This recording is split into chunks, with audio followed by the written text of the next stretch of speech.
Thanks, Mr. Chairman. Thanks to all of you for being here. The COVID-19 pandemic has turned everyone into a state of disarray. It's been hard on so many industries. Basically, every aspect of our economy has been harmed by it. It's devastated businesses of all shapes and sizes, from the food industry, manufacturers, travel and tourism, energy and transportation, just to name a few. So today's hearing with the live entertainment industry is important. Luckily, with the approval of a COVID-19 vaccine and hopefully more approvals yet to come, along with an effective distribution chain for those vaccines, I'm guardedly optimistic that we'll soon find ourselves coming into, or at least able to see, a better outcome in the coming year.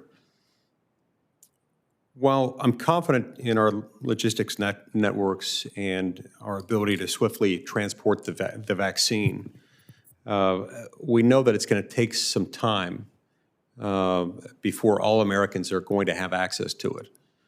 And today's hearing acknowledges that there's still a lot left to be done as we consider the full economic impact of the pandemic and the government's response to it, and as we carefully consider alternatives that we have, solutions that not only provide funds but also ensure a smooth trajectory toward reopening and a swift bounce back to normal, which is what we all crave. But the live entertainment industry has certainly suffered very severe economic harm during the pandemic, and I'm glad that we're getting to hear your testimony today.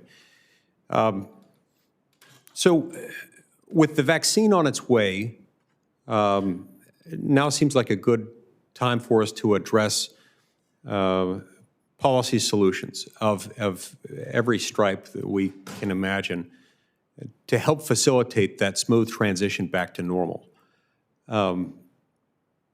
Federal regulations, bureaucracy, federal rules put in place by executive branch agencies can be one of many things in an economy that can slow things down.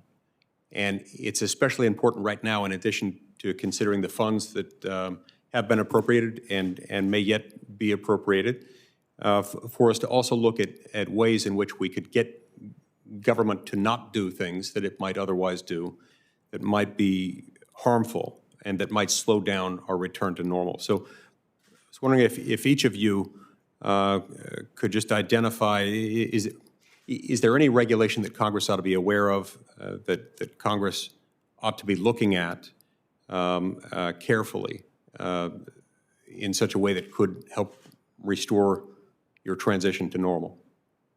We'll start with you, Mr. Strickland. If I might chime in, thank you, Senator Lee. Great question, goes a lot of different directions. The 500-pound gorilla, and I hesitate to mention it, is the liability indemnity situation. Unless and until there is something dealt with on liability indemnity, all of the live events business is at risk. Let's assume that we, in one way or another, resolve the financial struggles and issues.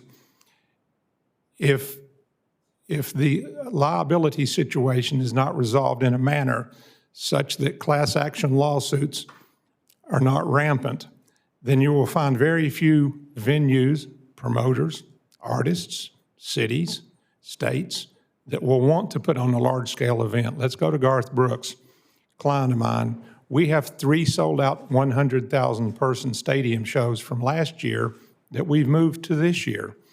We want to do a lot more of those.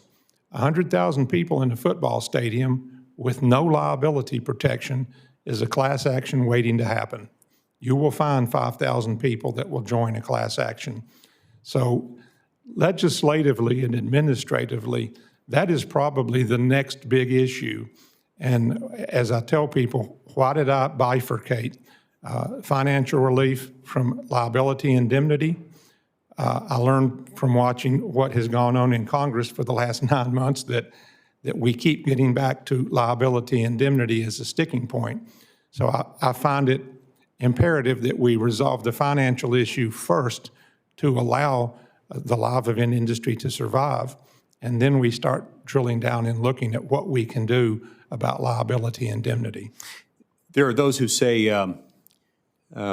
states can handle that fine on their own. We don't need a single federal standard. What's your response to that? It absolutely won't work, and here's the reason. As other people have referenced today, our industry is reliant largely on what we call a tour, which is when a large band goes to, in most cases, all 50 states and does shows.